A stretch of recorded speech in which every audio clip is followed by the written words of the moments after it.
The silk of my dress felt like a cage. It was a lovely, expensive seafoam green, designed to look effortless, but it was suffocating me under the relentless glare of the wedding day sun. My cousin Beth was getting married, and I, Clara Hayes, was performing my familiar role, the 32-year-old singleton, the family's resident failure to launch. I knew the conversation was coming. It always did. I watched Aunt Carol approach, her smile a horrifying blend of saccharine sweetness and predatory curiosity.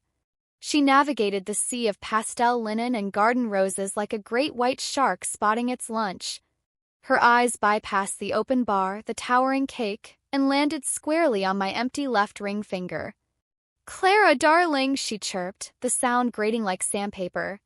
She pinched my cheek with a surprisingly strong grip, the scent of her overpowering perfume momentarily choking me. "You look lovely, but so thin. Have you been eating enough? You really must take care of yourself, dear. To keep up your energy for when you finally meet that special someone." I forced a smile, one that felt stretched and brittle. "I'm doing just fine, Aunt Carol. Work is keeping me busy." "Work, yes, of course," she said, her voice dripping with skepticism. She leaned in, deploying the conversational equivalent of a blunt force trauma. "But I just don't understand, sweetie.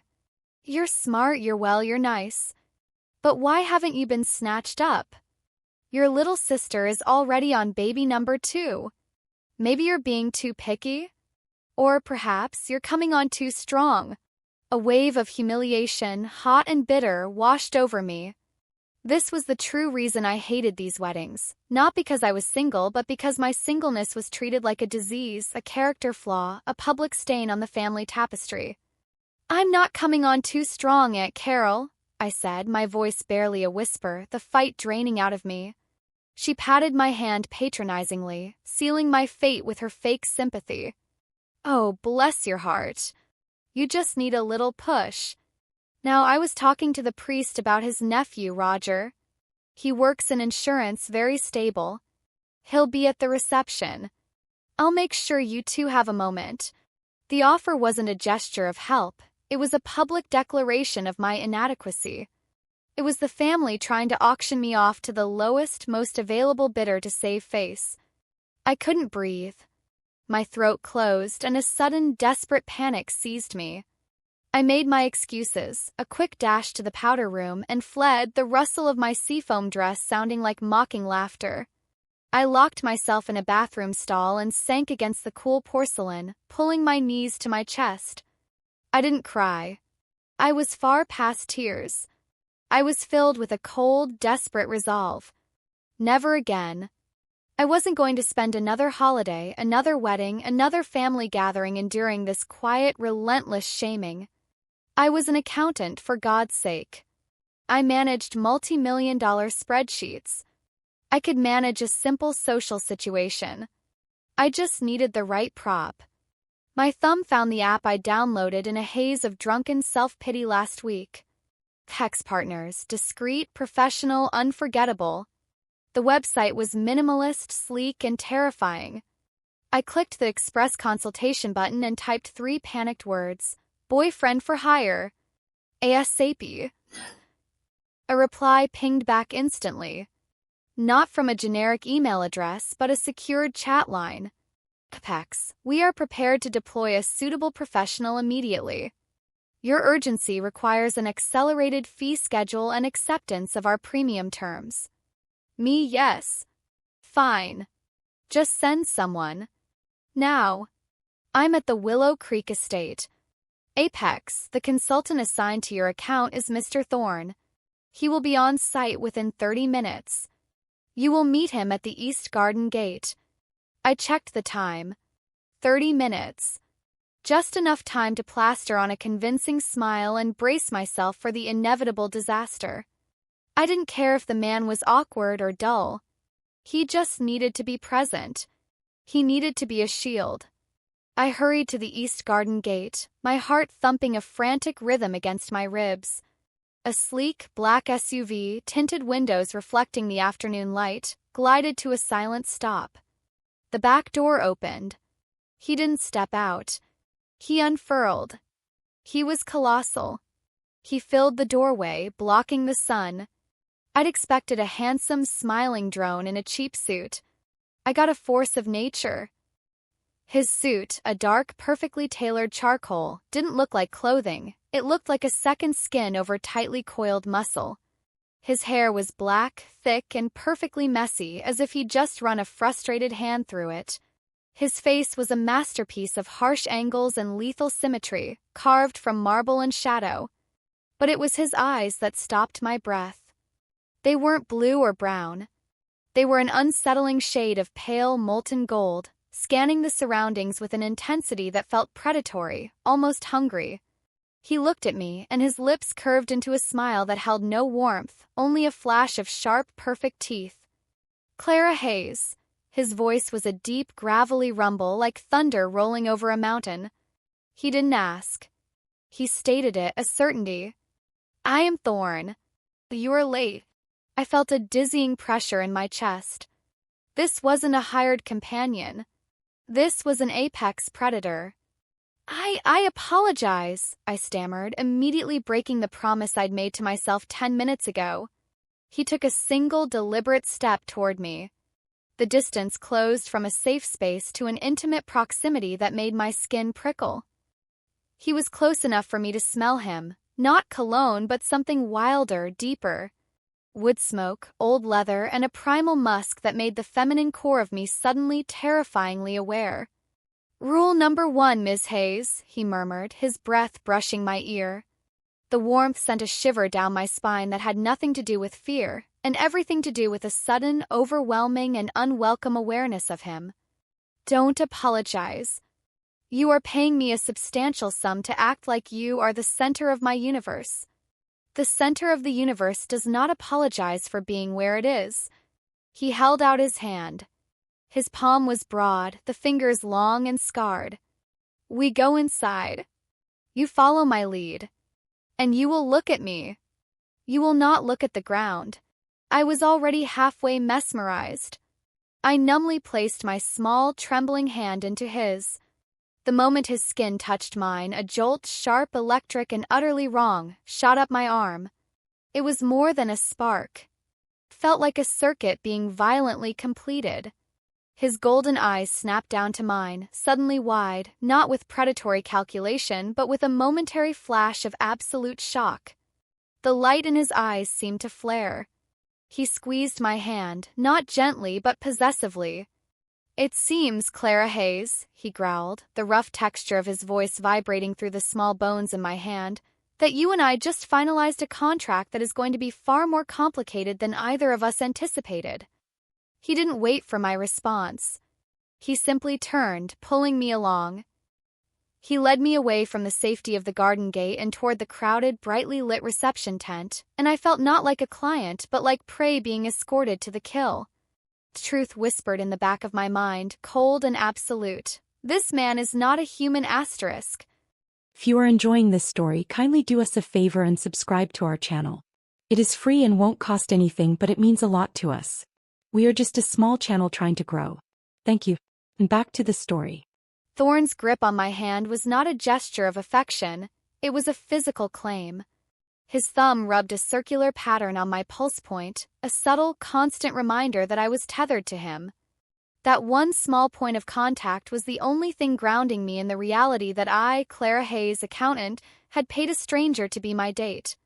Except with every thundering beat of my heart, the word stranger felt increasingly inadequate. We breached the wedding reception tent, and I could feel the immediate shift in the room's energy. It was like a spotlight had been turned on, and we were suddenly the main event.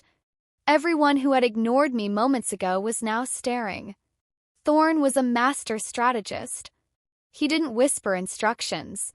He simply acted, forcing me into his orbit. He led us past the head table, bypassing the entire receiving line, a move so bold it defied social gravity. "Chin up, Clara," he murmured, not a request, but a command issued through a deceptively warm smile he flashed for the benefit of the surrounding guests. "Look like you belong here. You own the space." I did as I was told, the sheer adrenaline of having him beside me overriding my social anxiety. It wasn't about being brave. It was about being swept up by a current that was too strong to fight. We stopped right in front of the open bar, a neutral zone, yet Thorne's presence turned it into a throne room. The bartender, a burly man named Gus, stammered a greeting, dropping a napkin. "A scotch for me," Thorne commanded, his voice carrying just far enough to turn a few heads. "And a glass of that sparkling rose for my companion." He paused, his gaze locking with mine in a private electric moment. She prefers the delicate things, but she handles the harsh reality of her work with relentless precision. Something I admire. It was a brilliant performance. In a single casual statement, he had elevated me from the sad single accountant to an admirable professional with a powerful, discerning man at her side. Then the inevitable happened.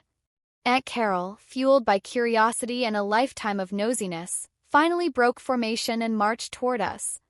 "Clara, who is this distinguished gentleman?" she asked, her voice tight, already suspicious that my fake boyfriend was too good to be true.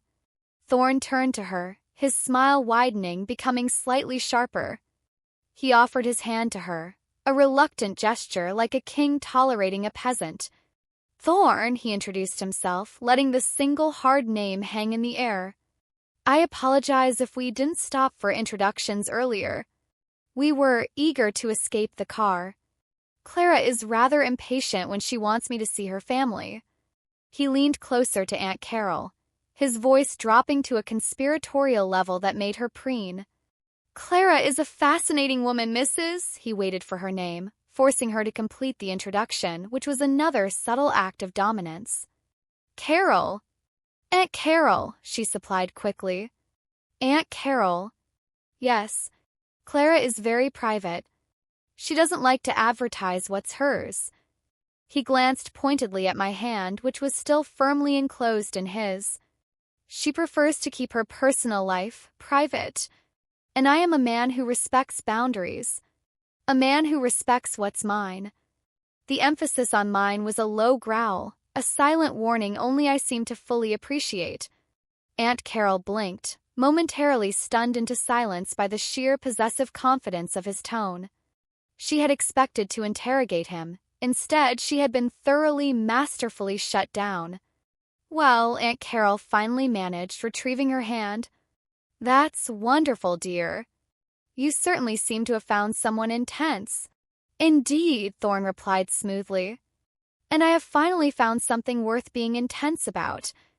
He dismissed her with a single respectful nod and turned his back on her, focusing completely on me.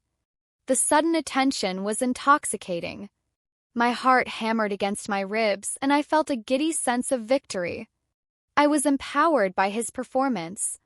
He handed me the rose, our fingers brushing again, sending that familiar, unsettling shockwave through me. "We have achieved mission objective 1, Clara," he said, his golden eyes sparkling with a dark amusement. "The shark has been neutralized. Now we dance. I need to establish our physical rapport." "Dance?" I squeaked, suddenly terrified. "I'm a terrible dancer, Thorne. I'm an accountant. I'm awkward." "You are my companion," he corrected, his voice a low, soothing command. "You are not awkward with me. You are graceful. You are confident. Because I am allowing you to be." He led me onto the dance floor. A slow song had begun, a schmaltzy ballad that suddenly felt monumental. He pulled me close, his right hand settling securely on the small of my back, guiding me with the slightest pressure. And I realized, for the first time in my life, I wasn't leading. I wasn't worrying about every clumsy step or every nervous laugh. I was simply following. And following him felt easy, safe, effortless. He smelled even stronger up close, wood smoke and that primal, earthy musk. I relaxed into his hold, my head resting lightly on his shoulder. "You're doing well, Clara," he murmured into my hair. "Relax. Trust the movement. Trust me." I looked up at him, my gaze caught in the mesmerizing molten gold of his eyes. "Who are you, Thorne?" I whispered, the words slipping out without permission. "You're not a hired escort." You're something else. The smile vanished. His face went rigid, his jaw clenching. Change was instant and absolute, like a switch had been thrown. The music, the crowd, Aunt Carol, it all vanished. It was just us. You don't ask questions you aren't prepared to have answered, Clara, he growled, the soft tone replaced by a genuine, terrifying edge. He pulled me closer, an act of possession that felt less like a dance and more like a warning. Before I could process the sudden shift, a man stepped out of the crowd, a stranger in a dark, slightly outdated suit. He was older, with a severe face and eyes that held a flicker of something calculating and ancient. He walked directly toward us, ignoring everyone else. Thorne! Or should I say Alpha Thorne, the man said, his voice quiet but carrying an unmistakable authority that cut through the music. Thorne froze. His entire body locked up, a physical reaction that sent a wave of genuine fear through me. His golden eyes narrowed to slits, focused on the newcomer with pure, savage hatred. Abanathi, Thorne bit out the name, a sound of fury and recognition. Abanathi didn't flinch. He looked past Thorne, his gaze sweeping over my face, then my neck, and finally settling on Thorne's hand wrapped around mine. He smiled, a cruel, knowing twist of the lips. Well done, Alpha. You completed the first step. The mate bond is established. I see the little healer is still entirely human, but the connection is already singing. He chuckled, a dry, horrific sound. You found her, and on such a vulgar human holiday, no less. Truly poetic.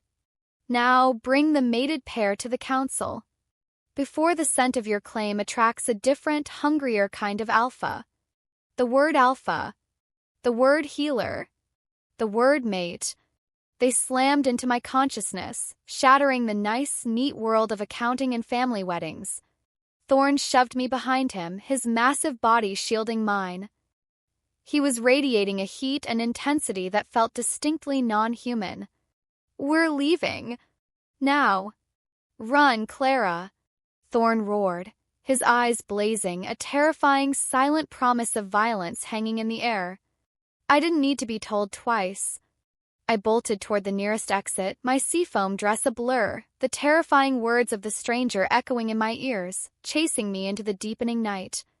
I looked back just once and saw Thorne's silhouette, his shoulders impossibly broad, his posture feral, standing against the gentle, civilized light of the wedding reception, ready to unleash hell. Contract was void. The boyfriend was fake. The alpha was real.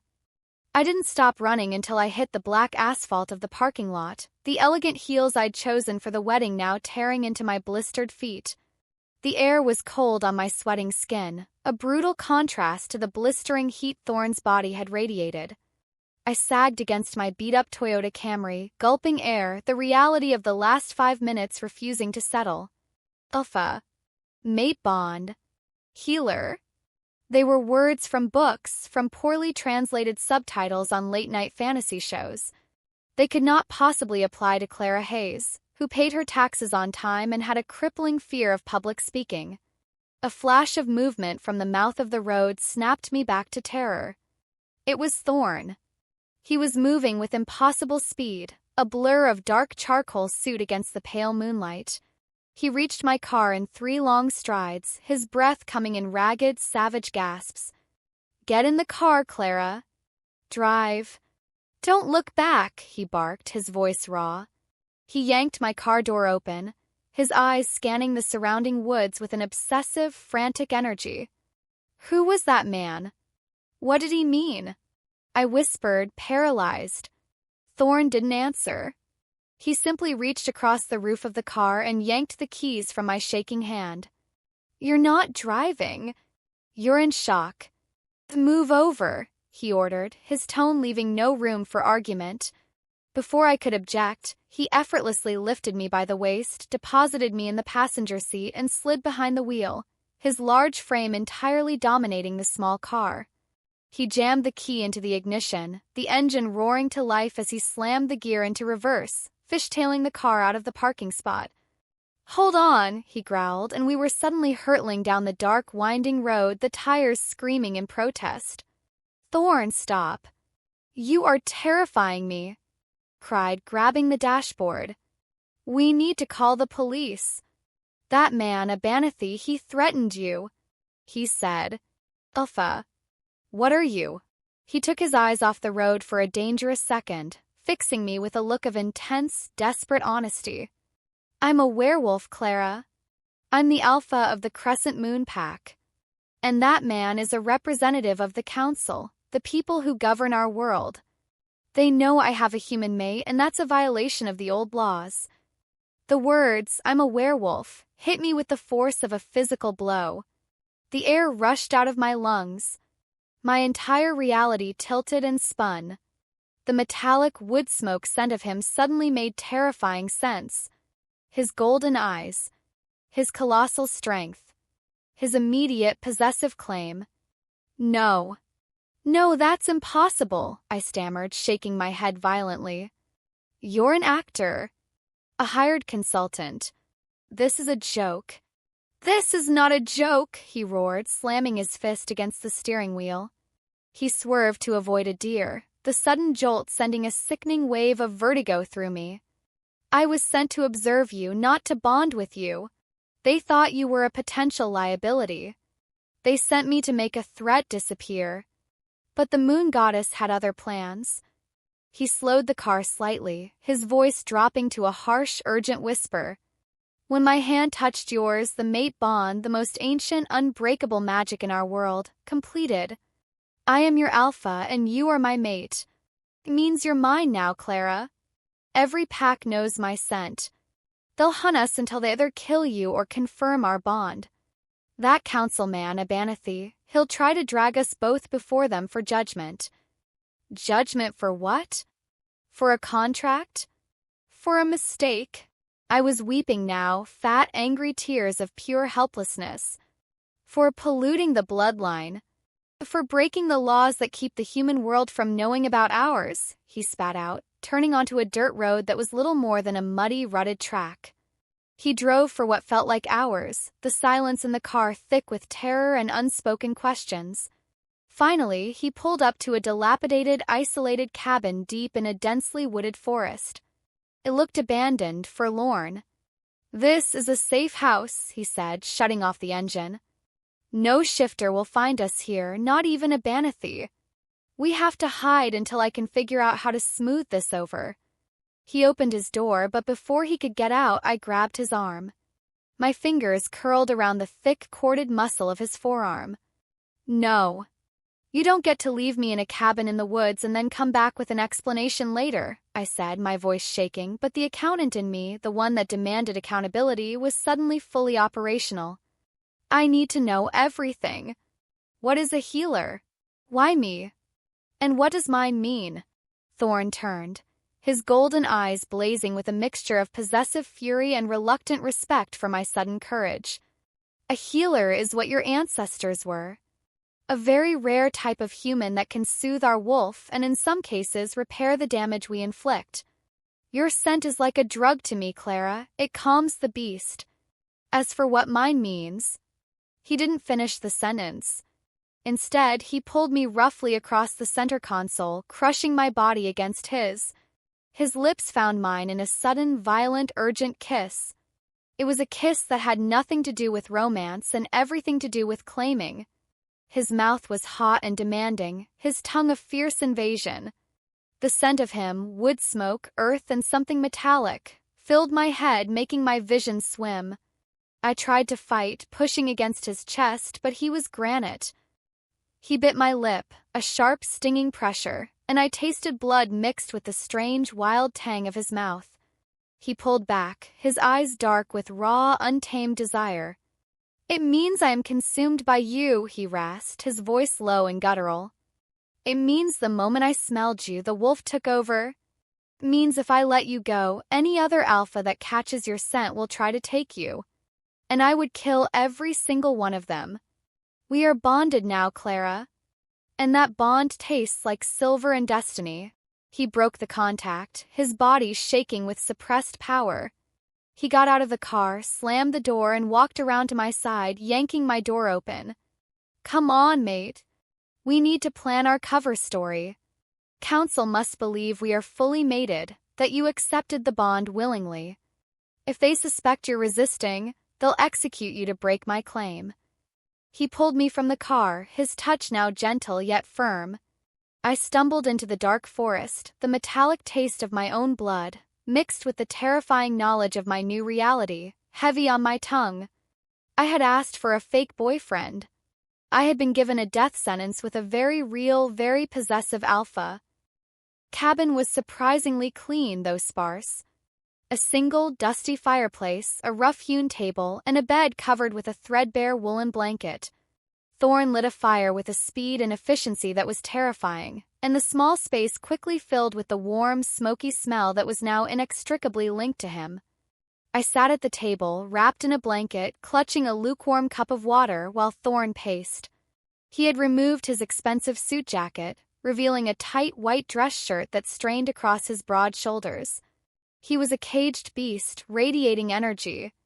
We have less than 24 hours before Abanathi reports our location, Thorne stated, his voice tight with controlled urgency. The council will want proof that you are my willing mate, my Luna. Luna? I scoffed, the word tasting like ash. I'm Clara Hayes. I handle tax evasion cases. I am not a Luna. I didn't agree to any of this, Thorne. You forced a bond on me. His pacing stopped. He turned to me, the golden fire in his eyes burning with an intense mix of anger and pain. I didn't force it, Clara. The bond is a response to destiny, not a conscious choice. I felt the pull when I saw you, the relief, the sudden silence of the wolf inside me that's been howling for 30 years. And when I touched you, the bond snapped. Primal magic. I am now irrevocably tied to you.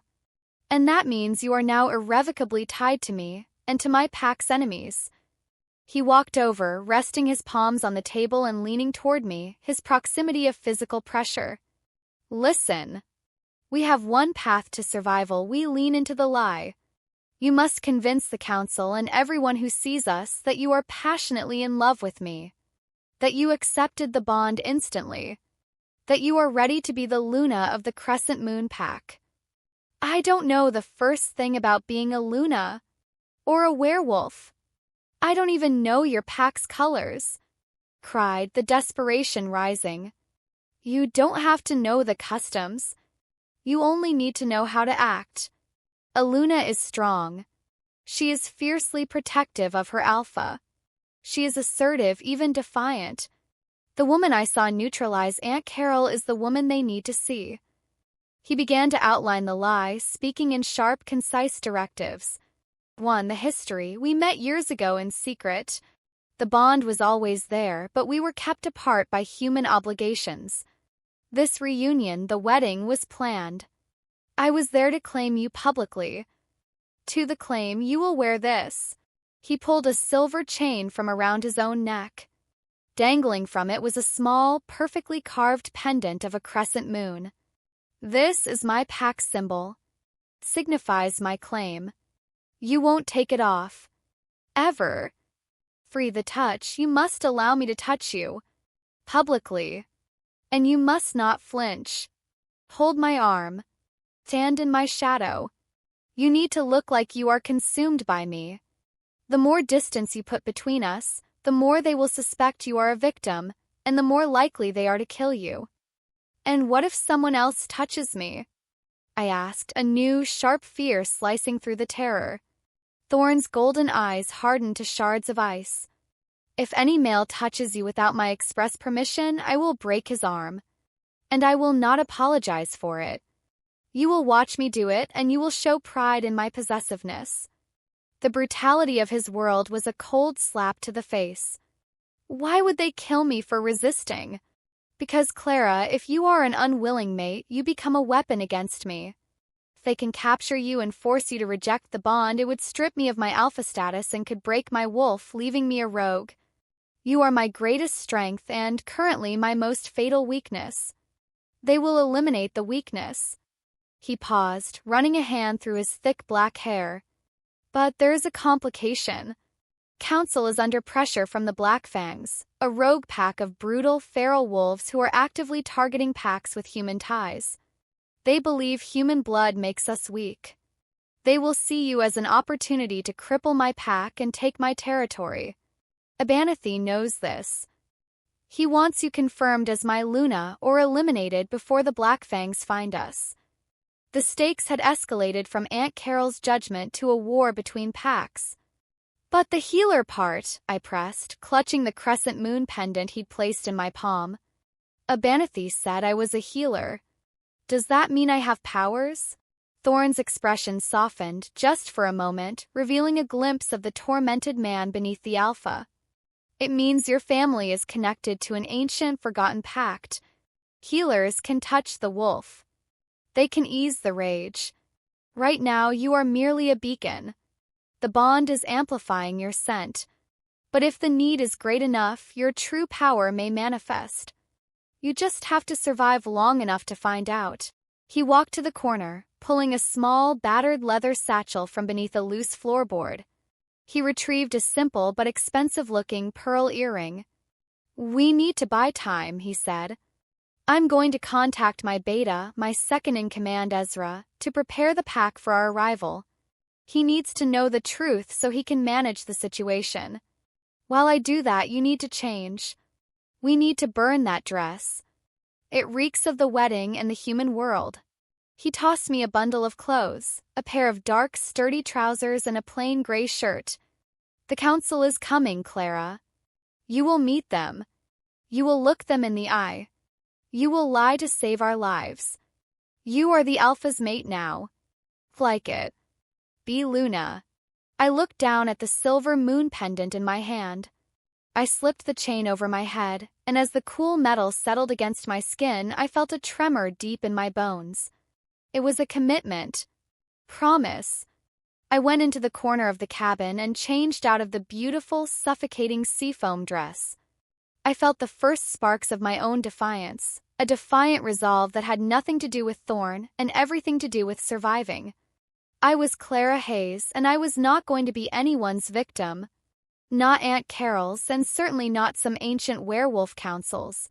I emerged from the corner, pulling the gray shirt over my head, ready to face the Alpha and the world he had violently forced upon me.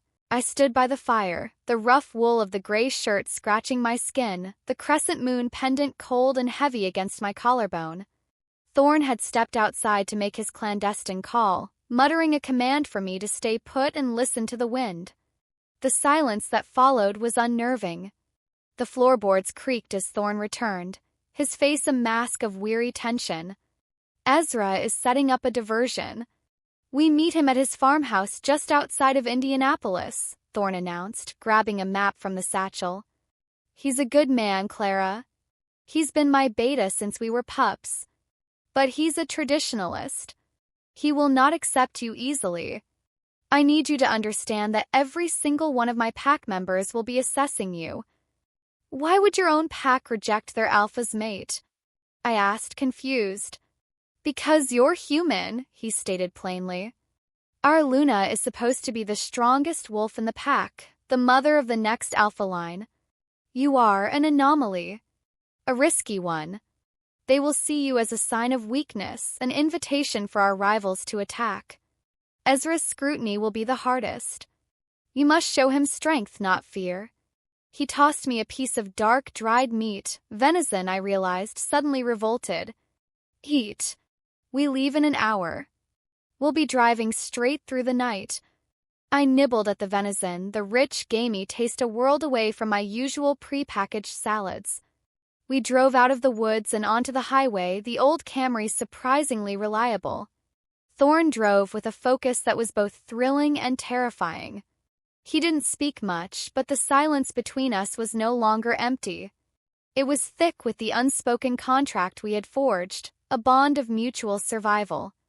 As the sun began to rise, painting the sky in hues of bruised purple and orange, we pulled up to a large rustic farmhouse, surrounded by miles of rolling, seemingly endless cornfields. It looked like the idyllic American Midwest, hiding the ancient, violent secrets of the wolf world. Standing on the porch was a man who was almost Thorne's physical equal, though his features were softer, his eyes a steady, calculating brown. This was Ezra. Beside him was a woman with a kind but cautious face and short, practical red hair, Ezra's mate, Hannah. Thorne stopped the car, and before I could even open my door, he was out, walking toward his beta. Ezra's attention was not on Thorne, however. It was entirely coldly on me.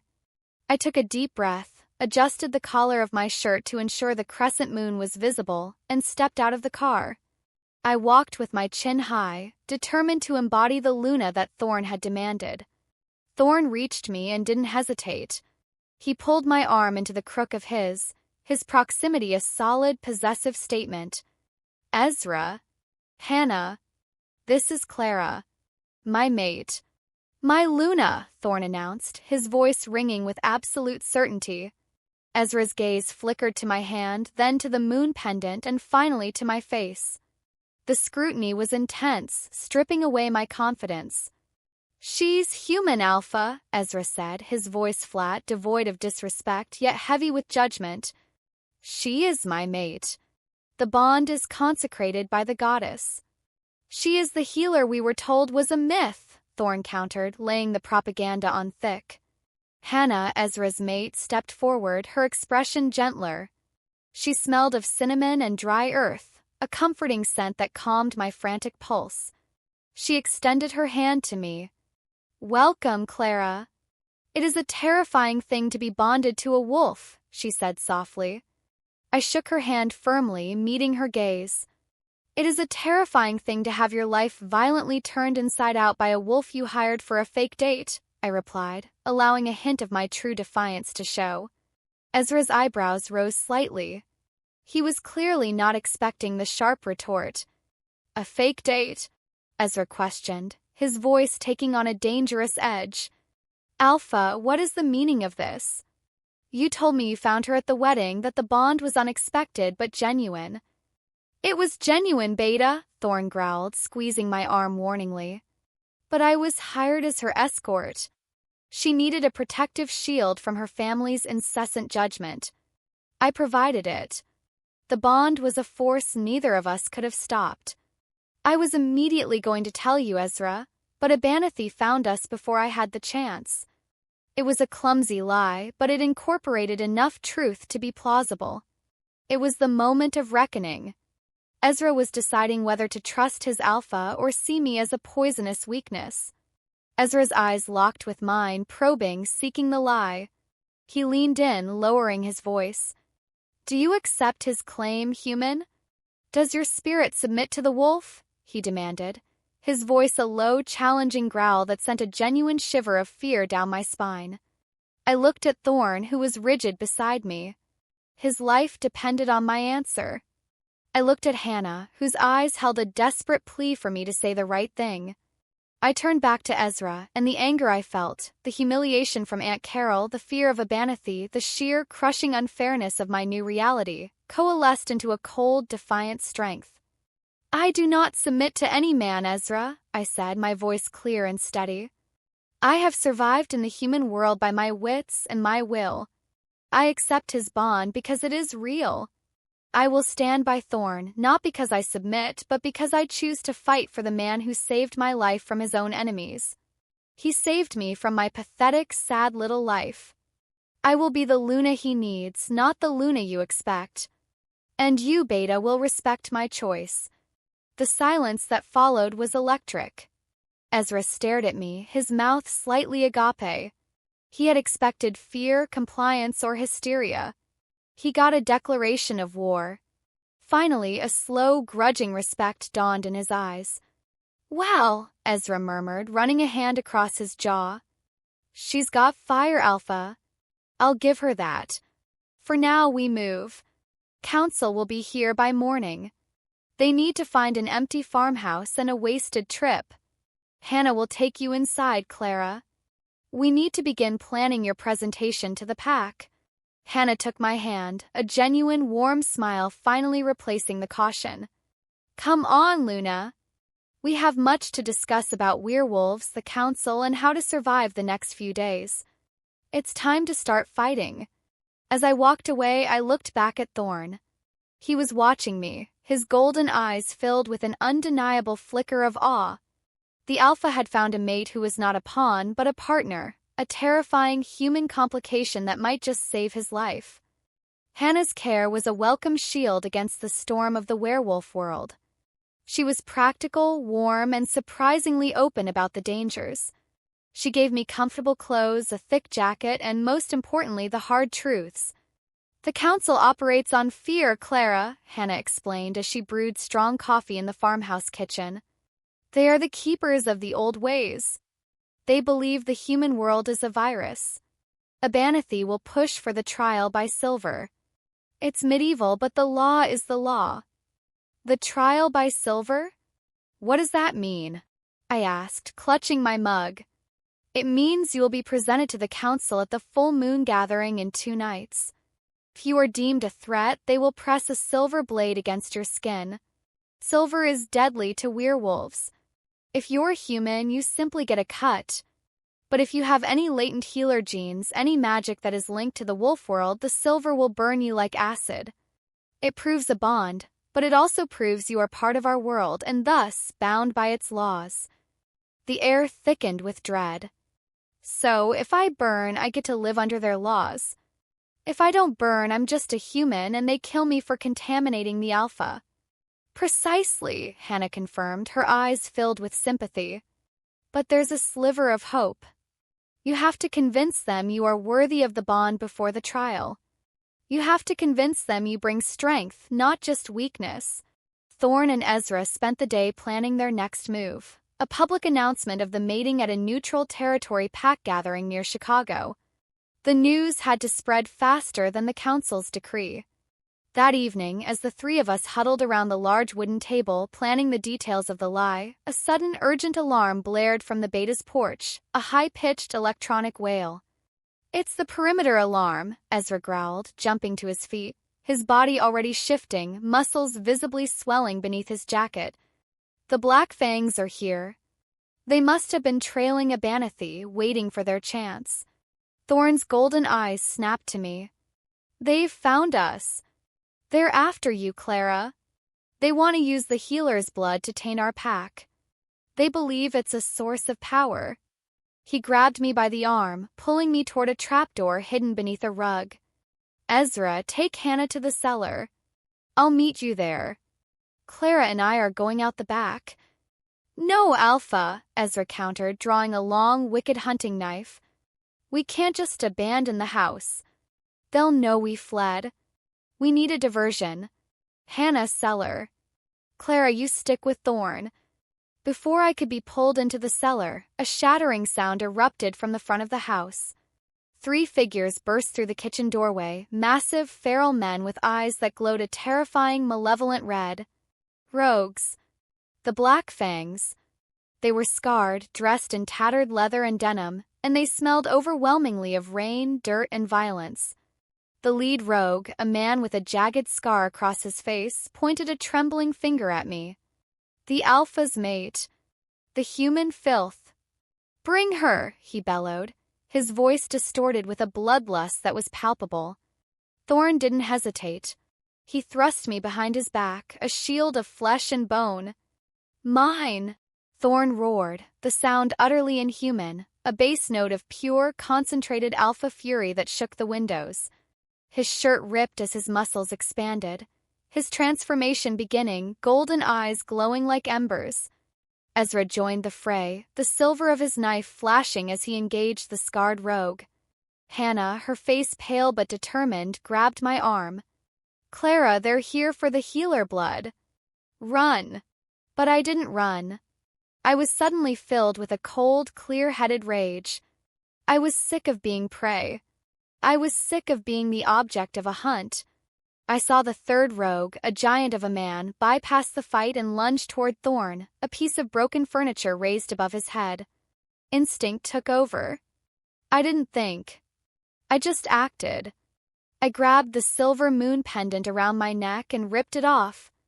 I didn't know why. It was just an impulse. As I did, a sharp metallic pain shot through my palm, as if the silver had burned me. Ignoring the searing pain, I spun around and slammed my palm, with the silver crescent still embedded in my flesh, directly onto the rogue's chest. The result was instantaneous and shocking. The rogue didn't just stop. He screamed, a high, agony-filled sound that was brutally cut short. Where my hand had touched his chest, the skin turned instantly blackened and fizzed, smoking as if doused in acid. He staggered back, dropping the weapon, clutching his chest. Thorne glanced over his shoulder, his eyes wide with stunned realization, the partial transformation halting mid-shift. "Clara! Your healer's touch," he gasped, a mixture of awe and fear in his voice.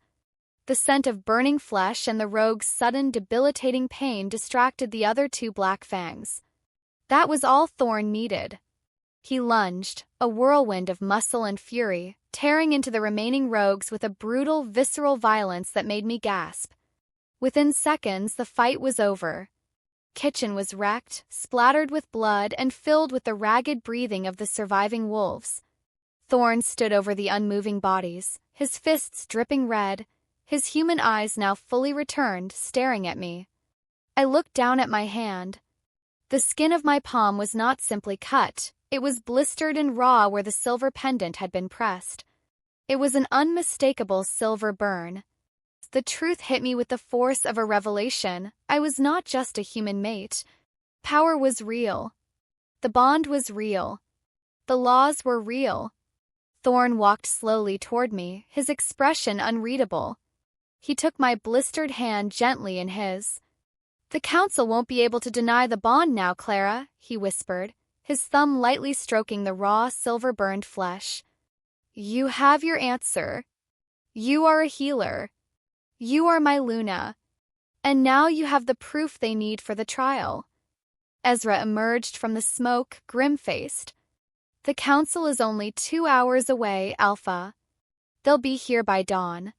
We need to move her now. They can't see this carnage." "They won't see the carnage," Thorne said, his eyes finally meeting mine, filled with a new depth of understanding and possessiveness. "They will see their Luna. Ezra, get the plane ready. We're going to the summit. And we're taking the proof with us. Clara, you saved my life. You claimed your power. Now we go claim our destiny." He lifted me into his arms, ignoring my protests, and carried me out of the ruined farmhouse, toward the rising sun and the inevitable confrontation with the council. My hand throbbed with the silver burn, a painful, constant reminder that the game had changed. The small private jet, arranged by Ezra through Pack Resources, was a blur of speed, carrying us toward a secluded mountain retreat in the Pacific Northwest, the location of the annual Wolf Council Summit. My hand was bandaged tightly, the throbbing pain a constant anchor to the horrifying reality of the night before. I sat across from Thorne. He had cleaned himself up, wearing a fresh, immaculate black suit that contrasted sharply with his still feral eyes. He was no longer the desperate fugitive. He was the Alpha preparing for war. "The Council is not concerned with justice, Clara. They are concerned with order," Thorne explained, his voice low and serious. "Your silver burn is proof that the bond is legitimate and that you possess the healer gene. This means you are a naturalized threat but also a valuable asset. Abanathi will argue for your immediate execution to preserve the law. We will argue for your immediate acceptance to preserve the line." "And what if they vote against us?" I asked, my voice calm, the last vestiges of my accountant life finally burned away by the rogue attack. "Then we fight," Thorne stated simply and brutally. "I will not surrender you. Ezra has activated our warriors. If the vote is against us, we will walk out and the Crescent Moon Pack will go to war with the Council. That is the price they will pay for touching my mate." The possessiveness no longer sounded like a threat to my autonomy. It sounded like a promise of protection. We landed just as a heavy, cold fog rolled in, blanketing the mountain resort. Thorne helped me out of the plane, his touch careful, avoiding my injured hand. The summit lodge was built of dark, heavy stone, ancient and intimidating. The lobby was filled with werewolves, men and women of varying ages dressed in formal, somber attire. They were alphas, betas, and elders from every pack in the country. The silence as we entered was profound, broken only by the crackle of a large stone fireplace. Thorne walked with a deliberate, slow pace, his hands settled firmly on the small of my back, guiding me but also proclaiming his ownership. The Crescent Moon pendant, no longer on me but displayed prominently on his own chest, glinted in the dim light. We were led to a massive circular chamber. Abernathy stood at the head of a curved table, his eyes shining with cold, vindictive triumph. 5 figures, the elders, sat behind the table, their faces weathered, their expressions unreadable. Thorne led me to the center of the room. Alpha Thorne, you stand accused of violating the ancient laws regarding the preservation of the wolf bloodline, Abernathy declared, his voice booming in the chamber. You have entered into a bond with a human, a defilement of our kind. What is your defense? Thorne stepped forward, pulling me slightly behind him but still close enough that I was visible. I claim destiny, Thorne announced, his voice ringing with alpha authority. The bond was forged by the moon goddess, a fact confirmed by the presence of the healer gene in my mate Clara Hayes. Council has always known the healers were destined to return to the packs. Their return is a sign of strength, not weakness. Abernathy laughed, a dry, rasping sound. The healer gene is a myth, Alpha. We ask for proof.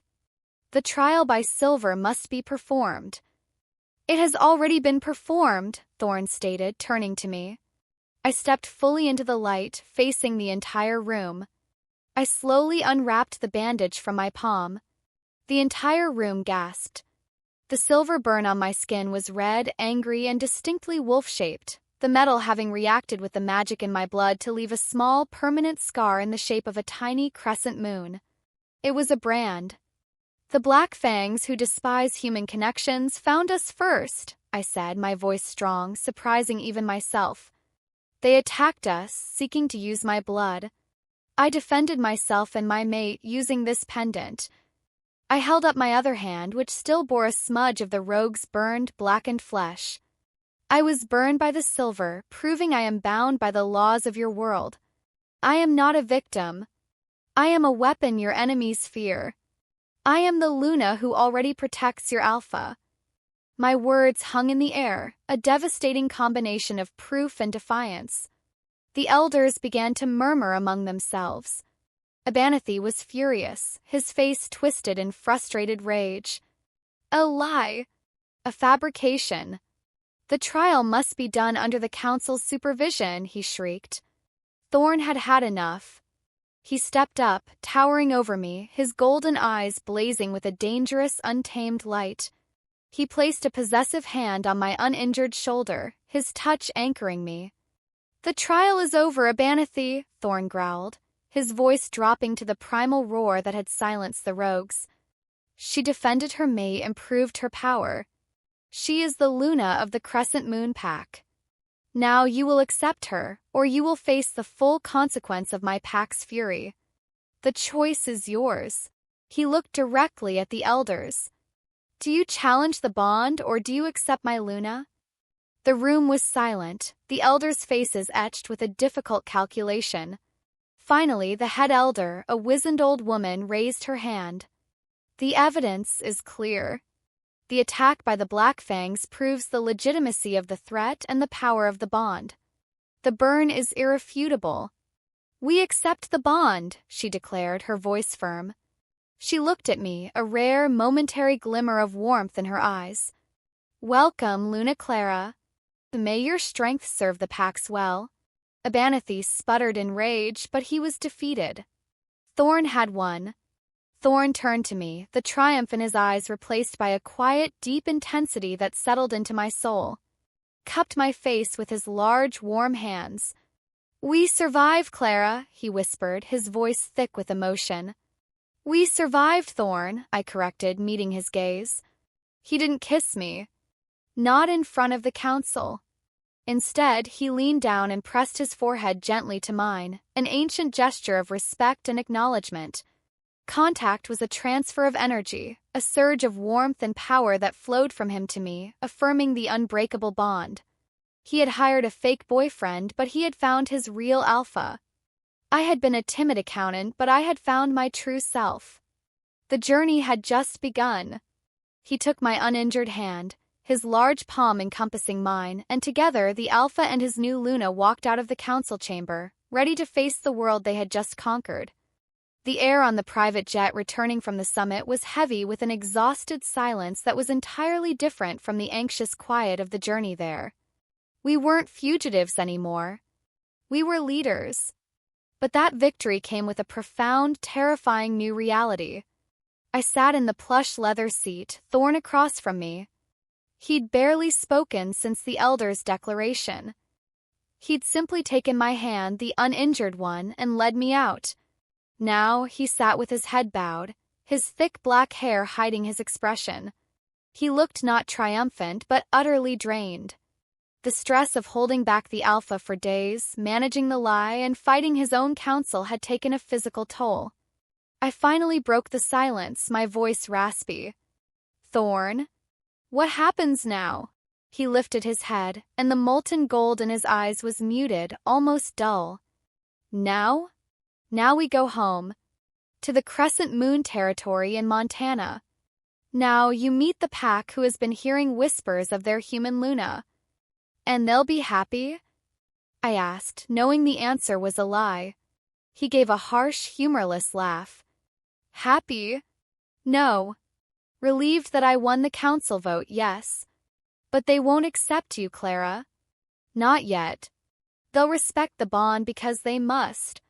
But they'll see you as a liability, the weak spot in the Alpha's armor. It's up to you to prove them wrong. You convince the council with a lie. You have to convince the pack with the truth of your strength." I looked down at the scar on my palm, the small silver crescent moon branded permanently onto my flesh, the physical manifestation of my new reality. I am done with lies, Thorne. They can deal with the truth. I am a highly functioning accountant who fought off feral rogues with a pendant. They can either accept me or they can step aside. A flicker of genuine admiration returned to his eyes. "That's the spirit, Luna. Use that accountant's precision. Treat this like a hostile takeover. You are taking over their Alpha's heart, his life, and his future. They must see the logic in it." We landed in a secluded airstrip tucked deep in the jagged Montana mountains. The air was crisp, clean, and smelled powerfully of pine and wild sage. It was an Alpha's scent, a home. Ezra and Hannah were waiting, along with a small contingent of pack members, mostly mid-level warriors. They were all dressed in practical outdoor gear, their faces stern and wary. They looked like professional soldiers, not wedding guests. Thorne stepped out first. The moment his feet hit the ground, his posture shifted. He stood taller, broader, and the molten gold in his eyes flared, reflecting the deep respect and relief of his warriors. He was the Alpha again. Then he reached back for me. The silence as I emerged was absolute. Every single wolf stared. I felt their judgment, their suspicion, their fear. They didn't see the woman who saved their Alpha. They saw the human who almost got him killed.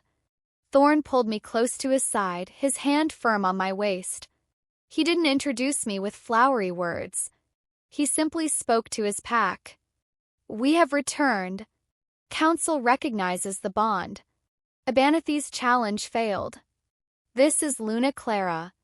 She is a healer and she is mine," Thorne stated, the last word a low, warning growl that brooked no argument. A few nodded curtly. One young wolf, a warrior with fierce, skeptical eyes, stepped forward. "Zia. Alpha, with respect, we saw the news. The Black Fangs attacked you because of her. She's a magnet for trouble. Why should we pledge our loyalty to a risk?" Zia challenged, her voice tight with suppressed fear for her pack. Thorne tensed, a visible ripple of anger passing through him. He was ready to shut down the defiance, but I squeezed his arm, a silent command for him to let me speak. I stepped forward, putting myself slightly ahead of Thorne, yet remaining in his shadow. I looked directly at Zia. You're right, Zia, I said, my voice clear and even. I am a risk. I brought trouble to your alpha's life the moment I hired him. But I was also the one who pushed a silver-burned hand into a rogue's chest to save him. The Black Fangs attacked me because they believe the healer in me will strengthen your pack. They fear my power more than they fear your alpha's claws. I let the conviction settle. Then I added the kicker, the accountant's logic. If you want to survive, you don't reject the asset your enemies fear the most. You utilize it. I am here to stay. My bond is consecrated. Your job is to protect your alpha. Mine is to lead alongside him. Now show me where the injured are. I need to get to work. Zia stared, momentarily stunned. The boldness of my claim, jumping from human weakness to pack asset, silenced her. She finally gave a reluctant, stiff nod. Yes, Luna. Welcome home. Hannah approached me, her eyes shining with pride. Come on, Clara. Let's get you to the lodge. The Alpha's chambers are waiting. The Alpha's lodge was magnificent, a sprawling cabin of dark wood and stone centered around a huge, crackling fireplace. Hannah showed me the Alpha's chambers, a massive room with a four-poster bed draped in fur and heavy wool, the windows overlooking the snow-dusted mountains. Felt like the home of royalty or maybe a warlord. Thorne walked in later after delegating duties to Ezra. He was still wearing the suit, but he'd loosened his tie, looking impossibly tired and conflicted. He stood by the window, staring out at the darkness. You handled Zia well. You used the truth like a shield. I should have done that from the start. You were protecting me, I said simply. You thought my truth made me weak. Proved it makes me powerful. We're partners, Thorne. No more half-truths. I walked toward him, placing my hand gently on his lower back. I felt the intricate landscape of muscle beneath the fine wool of his suit. He flinched, a subtle, jerky movement that surprised me. He turned and grabbed my wrist, his grip firm but careful. Don't, he said, his voice raw. Don't touch me like that. Not yet. I frowned. Why? We just risked war for this bond. We're alone. What are you afraid of? His gaze was intense, haunted. I'm afraid of the wolf, Clara. He's been caged for 4 days, fighting for his mate, fighting the instinct to claim you fully. He knows you're still human. He knows he could hurt you. He dropped my wrist and took a step back. He ran a hand over his face, his breathing harsh. The physical claim is more than a kiss, Clara. It's violent. It's visceral. It's the wolf's submission and your absolute acceptance of his dominance. And if I lose control, I could seriously injure you. I need to know absolutely that you want this. Not just the bond for survival, but me. The alpha. The animal. I walked toward him, closing the distance he'd created. I reached up and carefully undid the first button of his shirt, then the second. The scent of wood smoke, earth, and him, the raw, beautiful musk that signaled his power, was overwhelming. The contract is void, Thorne, I said, my voice low. The fake boyfriend? Gone. The hired escort? Never existed. I woke up entangled with an immense, solid wall of heat and muscle. Took a confused, blissful second to realize that the wall was Thorne, his arm draped possessively over my waist, his rough stubble nestled against the back of my neck. He was a force of nature even in sleep, heavy, warm, and utterly real. I turned carefully, wincing as the silver scar on my palm pulled at the tight bandage.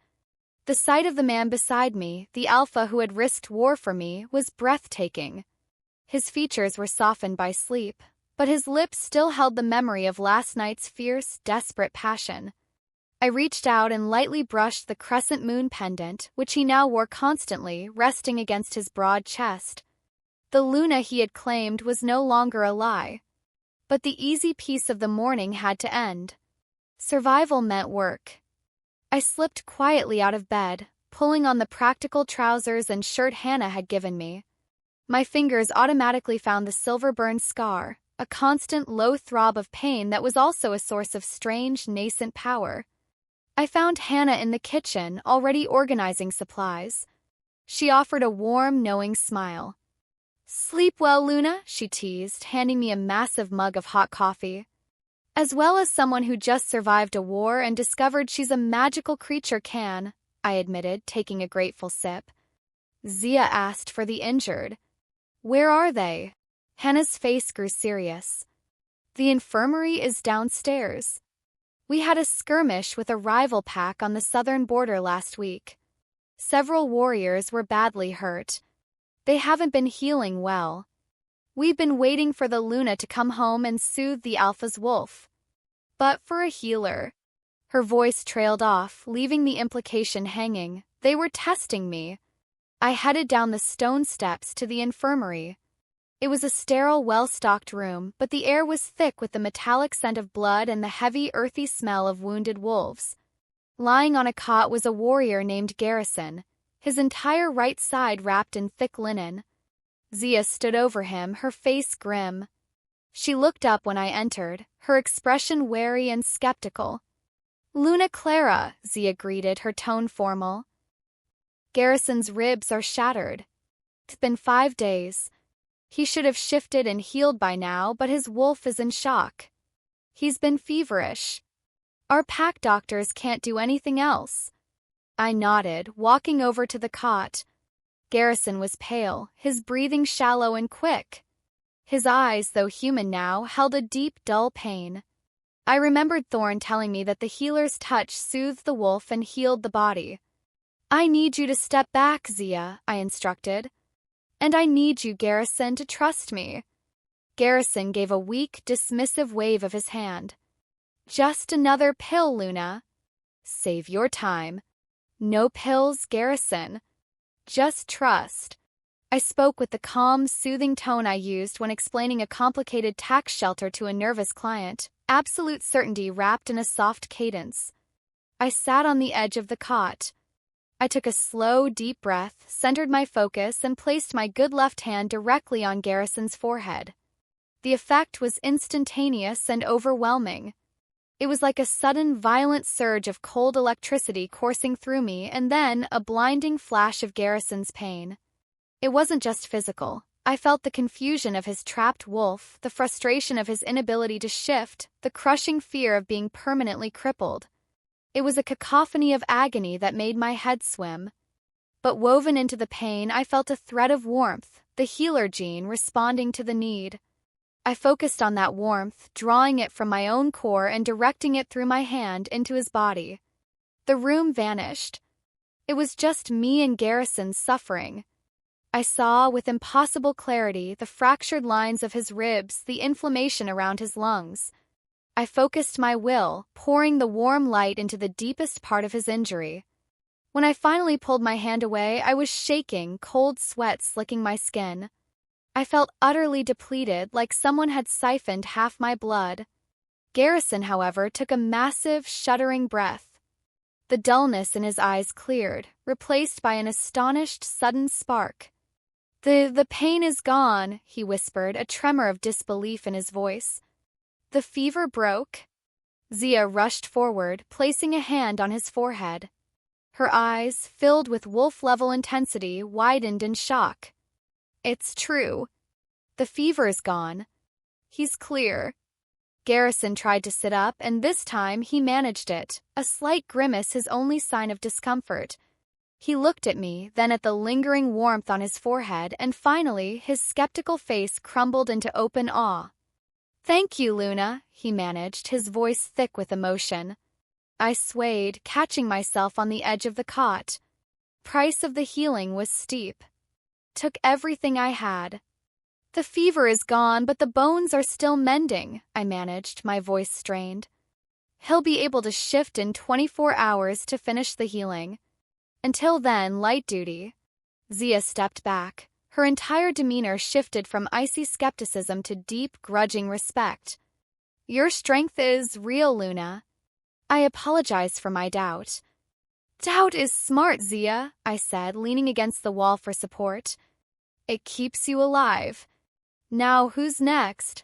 I healed 2 more warriors before Thorne arrived. He took one look at my ashen face and the silver scar on my palm, which now felt like it was radiating its own heat, and his demeanor instantly shifted from alpha to furious protective mate. "Ezra, take over here," Thorne roared, striding across the room. He scooped me up, ignoring my sharp gasp, and carried me out of the infirmary. "Thorne! Put me down. I have 4 more patients," I protested weakly. "No, you don't. You look like a ghost." "What did you do?" he demanded, carrying me up the stairs and back into the Alpha's private quarters. He set me gently on the bed, his golden eyes filled with alarm. "I healed them. It worked. But it drains me completely. I feel like I ran a marathon without water," I admitted. He sat beside me, his thumb stroking my uninjured hand. "I told you, the power is real, but it's taxing. You can't exhaust yourself, Clara. You're not just healing them, you're taking their pain onto yourself." "But I earned their respect, Thorne." Zia saw it. Garrison felt it. "They know I'm not just a pretty face you dragged home." He smiled faintly, but the possessiveness returned, darker and more urgent. "You are my Luna. You will take care of yourself. I will not have my mate collapse from exhaustion because she is proving a point to a skeptical pack member. You will rest. Now." He left no room for argument. He brought me soup and water and sat by the bed while I ate, his presence a comforting, solid anchor in my tumultuous new reality. I spent the afternoon resting, listening to Thorne and Ezra conduct pack business outside the door. As evening approached, Thorne brought me some documents, pack budgets. "Ezra is worried about the southern border defenses," Thorne explained, setting the files on the bed. "We've had to spend too much on patrols and rogue suppression. We're bleeding resources. The packs who share the border are asking for more funding, but our internal budget is stretched." He wasn't asking me to read the files. He was simply venting. But the accountant in me couldn't resist. I took the files. My eyes, trained on spreadsheets and financial reports, scanned the numbers with rapid-fire precision. "You're not stretching, Thorne," I said after 3 minutes of intense study. "You're leaking. Look at this line item, equipment replacement. It's 5 times higher than last year. Why are you replacing patrol trucks every 6 months?" Thorne frowned, taking the report. "Accidents, rogues, shifting damage. It's unavoidable." "It's not unavoidable," I countered, pointing to the Line 4 pack maintenance crew. "You're outsourcing all vehicle maintenance to the human town of Helena. They charge premium rates for rush jobs. If you allocate a small portion of the equipment replacement budget to train and hire 2 of your own mechanics and build a small, protected pack garage, you could save over 30% in the first year alone. You stop outsourcing, you secure your assets, and you create 2 new jobs for pack members. It's not a wolf problem, Alpha. It's a logistics problem." Thorne stared at the budget, then at me. The molten gold in his eyes slowly transformed into a look of profound respect. A different kind of respect than the one I'd earned in the infirmary. This was respect for my mind. "A logistics problem," he repeated, a slow, wide smile spreading across his face. "You just saved the pack $20,000 without even leaving the bed, Luna." "I'm an accountant, Alpha. It's what I do. You give me a problem, I find the most efficient solution. Now, tell Ezra to put a hold on the next vehicle purchase. I need to run the numbers on what it takes to build a wolf-proof garage." Thorne leaned over the bed, his smile intimate and appreciative. He didn't kiss me. Instead, he kissed the scar on my palm, a tender, possessive act that sealed the deal. "You are terrifying, Clara Hayes," he murmured. "And you are the best thing that ever happened to this pack."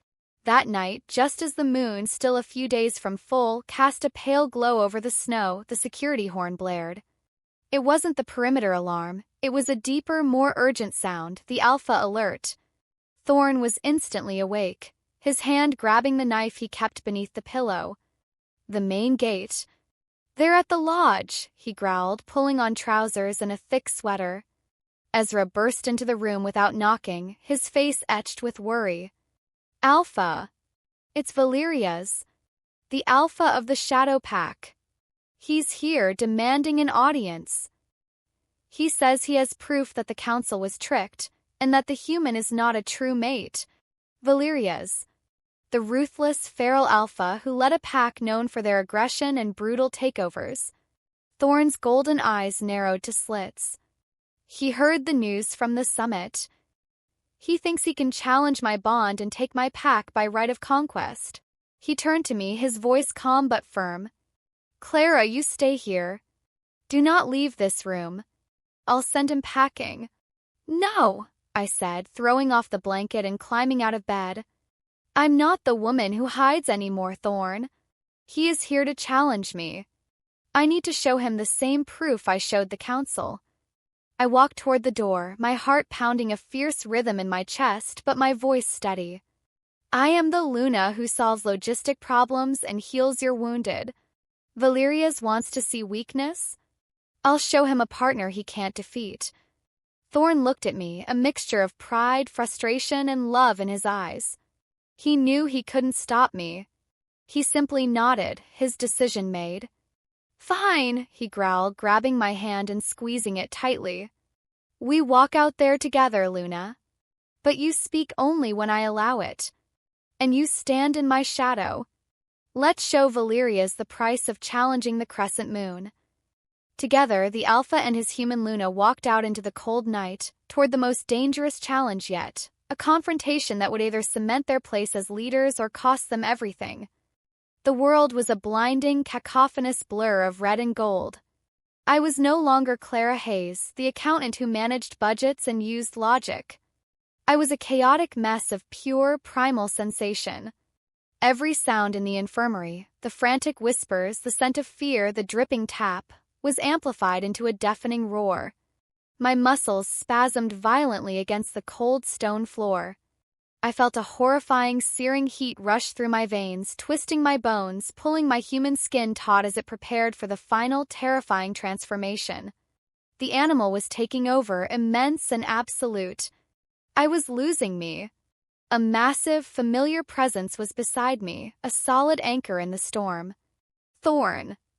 He was shouting, his voice tight with raw desperation, but it was Ezra's voice, the one that had echoed in my mind, that terrified him. She's overloading. She pulled too much alpha energy. She's trapped in the shift, the pack doctor shrieked. Alpha, you must break the connection or she'll tear herself apart. Break the connection. Sever the bond. Kill the mate to save the pack. Thorne roared a refusal, a sound of pure, agonized fury. He ignored the doctor's plea and lunged, pulling my convulsing body into his chest. I fought him. The nascent wolf in me saw him not as a mate, but as a dominant male attempting to subdue the emerging beast. I felt the powerful urge to bite, to scratch, to tear free from his restraint. My hands, the healer hands, claws now barely visible beneath my fingernails, scrabbled against his back. Clara! Fight it! Thorne's voice was in my ear, a deep, desperate plea. He was pouring his own strength into me, not to empower the shift, but to anchor the human mind within the chaos. But the world was only red. I heard nothing but the roar of the beast. Then, Thorne did the only thing the alpha of a fated mate bond could do. He didn't use force. He didn't use power. He used the one thing that was entirely ours. Apex partners. Client Clara Hayes. You are in breach of contract. The words sliced through the chaos, shattering the animalistic roar. Pex partners. The ridiculous human phrase. The foundation of the lie that became our truth. The red haze fractured. Thorne continued, his voice cracking with emotion, forcing me to listen to the logic I always valued. Your contract with the pack is perpetuity, Luna. It requires your human mind to manage the logistics. You cannot submit to chaos. You cannot default on your responsibilities. The pack needs its accountant. The beta needs his chief strategist. The alpha needs his partner. He was shouting the financial terms, the human demands, forcing the accountant, the part of me that demanded control and hated incomplete paperwork, to rise above the beast. Primal rage wavered. The logical mind, startled by the shout, wrestled for dominance. The terms! I tried to gasp, my throat constricting around the sound. The terms are partnership. Partnership requires a mind, Clara. Thorne roared back, his voice thick with tears. It requires you. I can't be your partner if you lose yourself. Look at me. See me. He crushed his mouth to mine. It wasn't a demanding alpha kiss, it was a desperate, anchoring connection. He poured every memory into me through the bond. The shame of Aunt Carol, the victory over Valeria's, the laughter in the quiet mornings, the feel of my scarred hand on his chest. He showed me the future we were building. The human fought back. I clung to the feel of his skin, the taste of him, the memory of spreadsheets. The logic of the unbreakable contract was the last line of defense. With a final, terrible surge of energy, I pushed the animal back. My body relaxed. The heat receded, replaced by bone-deep cold. The shift aborted, leaving me trembling, exhausted but human. Collapsed against Thorne, my heart hammering a frantic human rhythm. The monster was gone. I woke up hours later in the Alpha's chambers, tucked into the immense bed. Thorne was sitting beside me, his head bowed, his hair messy, his face etched with a fear I'd never seen him wear. He looked up as I stirred. Relief, so immense it was almost painful, flooded his golden eyes. "Clara," he whispered, taking my hands. "You saved him. You saved the beta." "And you saved me," I finished, my voice weak. "The terms, the partnership is the anchor." He squeezed my hands. "The shifting will happen again. You drew too deep from the Alpha's well. But now we know the truth, Luna. The healer gene and the bond didn't make you a wolf. They made you something new." He looked at my reflection in the mirror beside the bed. My eyes were human, but they held a new depth. "You have the power to draw the wolf strength and the human mind to control it. You have access to the shift, but you have the will to deny it. You are the bridge, Clara. The first of your kind." He took my hand and kissed the silver scar, the symbol of our painful, beautiful contract. "The ultimate term of our bond has been met, Luna. You proved you can fight the wolf and win. But you don't have to fight it anymore. You can control it. We are not just a partnership. We are the new law. The new contract." He smiled, a true, profound smile of love and absolute certainty. "Now rest. We have a pack to lead and a whole new world of impossible things to conquer. Together." The story of the fake contract was over. The legend of the Alpha and the Luna who defied destiny had just begun.